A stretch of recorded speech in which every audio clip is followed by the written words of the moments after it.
The film program at the AUC is probably the most unique film program in the Arab region, for the mere fact that it combines between theory and practice.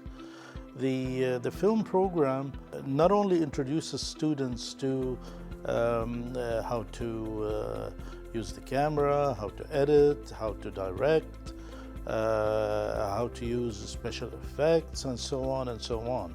It also introduces students to the aesthetics of cinema, how cinema has developed over the years, how film has become the most important artistic expression in the world today, why film is probably one of the most profitable and popular industries in the world. As a matter of fact, at this point we already have our students who have graduated working in areas such as film direction. They make their own films.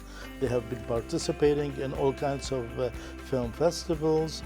We also have lots of our students working as assistant directors, as actors, as producers, as events managers. Many of our graduates have been working in film festivals, for example, around Egypt,